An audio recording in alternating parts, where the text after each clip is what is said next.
That guy there is me. I'm 6'4", 32 years old, and I've suffered with anxiety for over 25 years. Sounds pretty ridiculous, right? Well, no judgment from me. For most of those 25 years, I thought it was pretty ridiculous and pathetic too. But anxiety is complicated, and so it's time we challenge those ideas. And I'm going to start by giving you one of the best anxiety metaphors I've ever heard. Anxiety is like a smoke alarm. Its purpose is to protect you by warning you when there's danger. But when it malfunctions, it screeches for no reason, clouding your thoughts, making it hard to think, breathe, or act, even when there's no danger at all. What's wrong? I'm not sure. I can't breathe.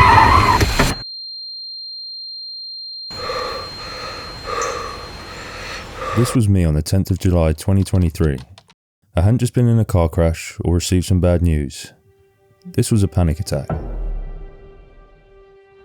And despite my 20-year battle with anxiety, this is the first time I'd experienced it on this level. And it changed me. Once the panic was over, I started feeling a lot of different emotions. Some of them I probably couldn't even explain. But there was one emotion that was obvious, and it hit me pretty hard. And that emotion was shame. I felt shame because I'd lost control of myself. I felt shame because I was fine. I felt shame because nowhere in society does it say that it's acceptable, especially for a man of my size, to feel like this, to feel scared.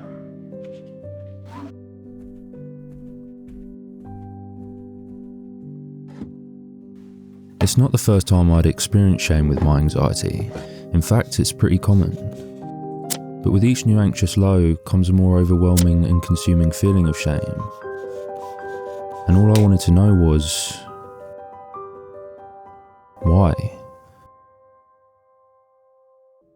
Over the next few months, I was now having panic attacks quite frequently, maybe 1 or 2 a week.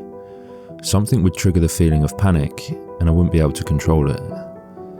The only time I'd witnessed a panic attack prior to last year was Wimbledon 2021.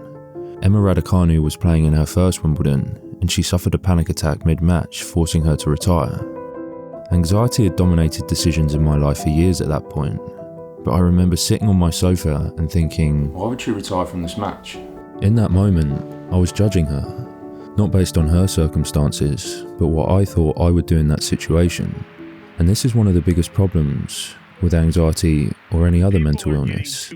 You are constantly judged by others, and mainly by yourself, based on how someone else reacts, or thinks they would react, to the same situation. Anxiety isn't the same for everyone.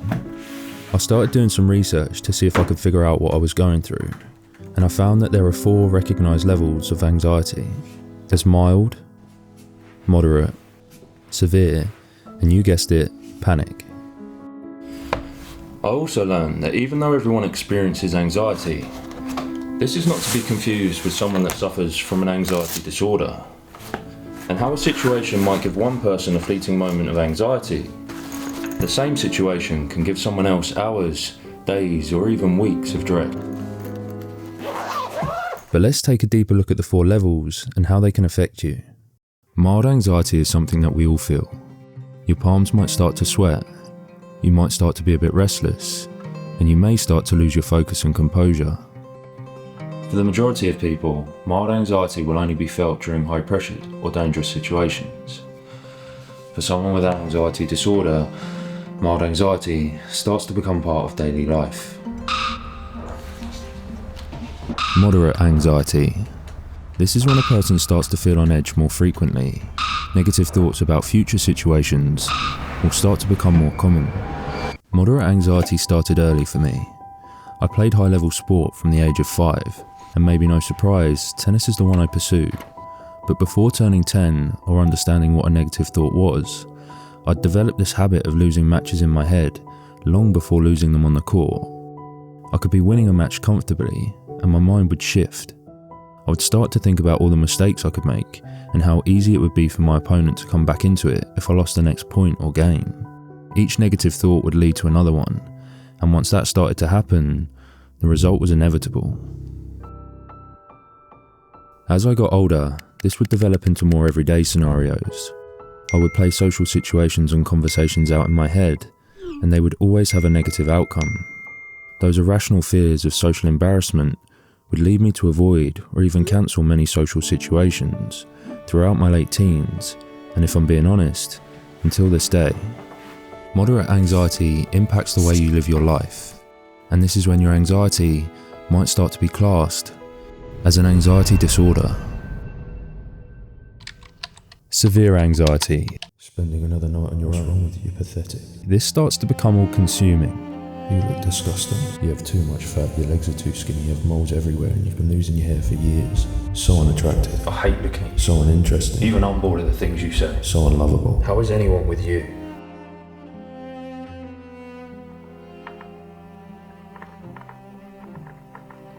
Anxiety isn't always just a mental struggle. Over the years, I developed a tremor, and it's one that is linked to my anxiety. It's called an essential tremor, and it affects around 5% of people. Unlike a resting tremor, it appears in your movements or if you try and hold a position. You lose control of smooth, delicate motion, and the harder you try to hold still, the worse it gets. And granted, stacking a card tower isn't that important, but the tremor also affects lots of basic everyday movements. I found it extremely embarrassing, and I didn't want to be seen that way. And so I stopped interviewing for jobs, I stopped hanging out with friends, and eventually, it stopped me doing the things that I enjoyed the most.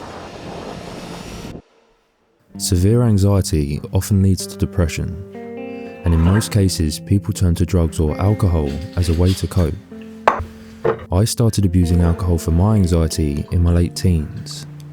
I wasn't addicted to the drug, but it didn't take long to figure out that when I was drunk, it would mask the effects of my anxiety as well as my tremor. And it meant the social events I'd been avoiding became manageable with a few drinks. And when you're 18 to 25 and it's acceptable to drink in most social situations, where's the issue?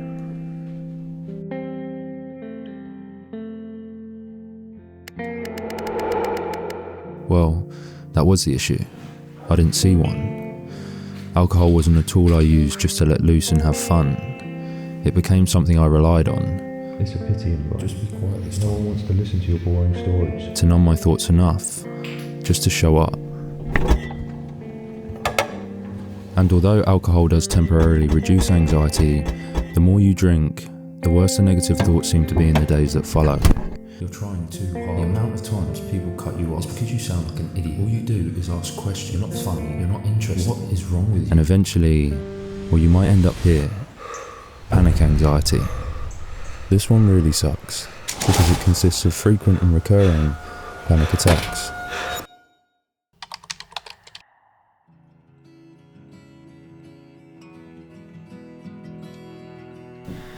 And like the smoke alarm metaphor, everything became a threat, and I mean everything. Walking down the road, being in the car, someone walking behind you.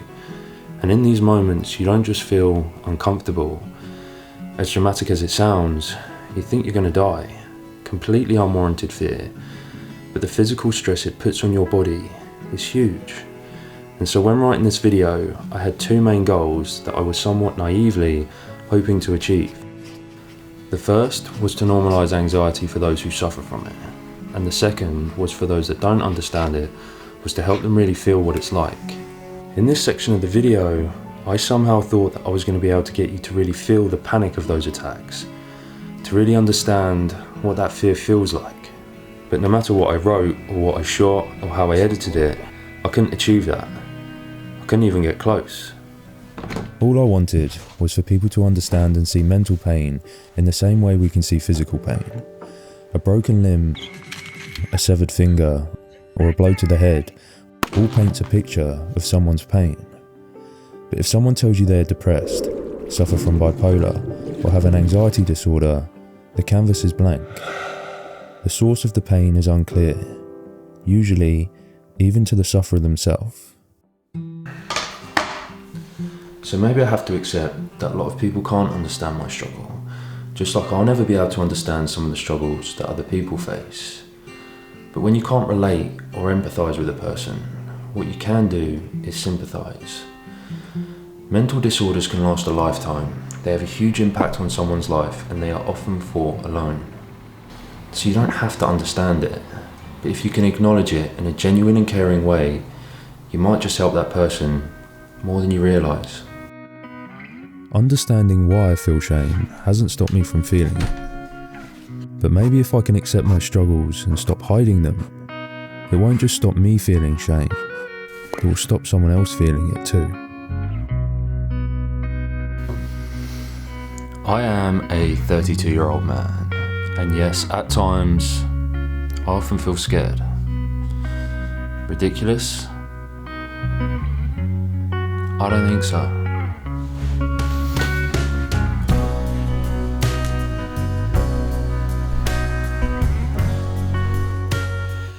Hi, I've just come out of my first therapy session.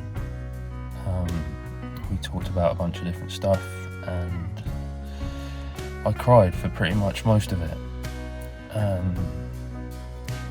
And yeah, there's a huge stigma about going to therapy, opening up, being emotional.